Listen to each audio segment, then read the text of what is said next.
ह्या मॅडमला मी 2 महिन्यापूर्वी हे अमृत ज्यूस दिलं होतं. ते कशासाठी आणि त्यावर त्यांना काय रिझल्ट आला हे आपण त्यांच्याकडूनच ऐकूया.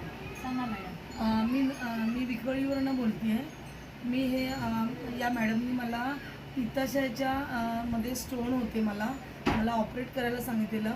या मॅडमनी मला अमृत ज्यूस दिलं. हे घेताच मला रिलीफ झालं. माझं ऑपरेशन कॅन्सल झालं, पण त्याच्याचबरोबर माझं मूळव्याध, माझे गुडघ्याची गादी, डायबिटीज, BP, आणखीन बॉडी पेन, हे सगळे आजार रिकवर झाले.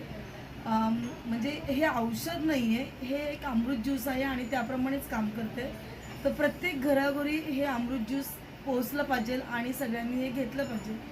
तुम्ही किती दिवसापासून हे अमृत ज्यूस घेत होते आणि तुम्हाला किती दिवसात ह्याचा रिझल्ट यायला सुरुवात झाली? मला 2 महिने झाले मॅडम, पण माझ्या 8 दिवसामध्येच मला पूर्ण अंगावरची खाज कमी झाली.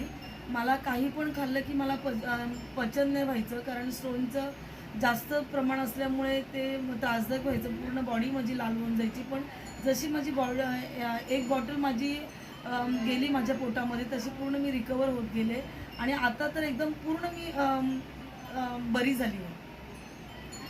तुम्हाला माझ्या गुडघ्याची गादी होती, ती 9 वर्ष झाले ऑपरेशन झाले. मला मांडी घालता येत नव्हती, पण एक करता माझे 4-5 हजार त्यात रिकवर झाले. मग मला मांडी पण घालता यायला लागली आणि जशी मी पूर्वीची हालचाल करत होते तशी माझी मुवमेंट्स झाली. त्याच्यामुळे मी ठामपणे सांगू शकते की हे औषध प्रत्येक घरोघरी पोहोचलं पाहिजे. मूळव्याधासाठी किती दिवसात रिझल्ट आला याच्यावर?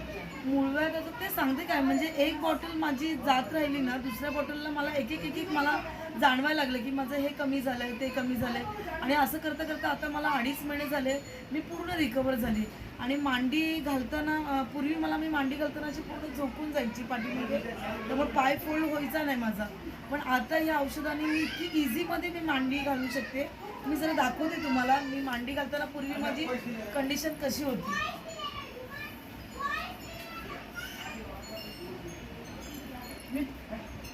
मी पूर्ण अशी पाठी जायची, अशी पूर्ण मला बसताच येत नव्हतं.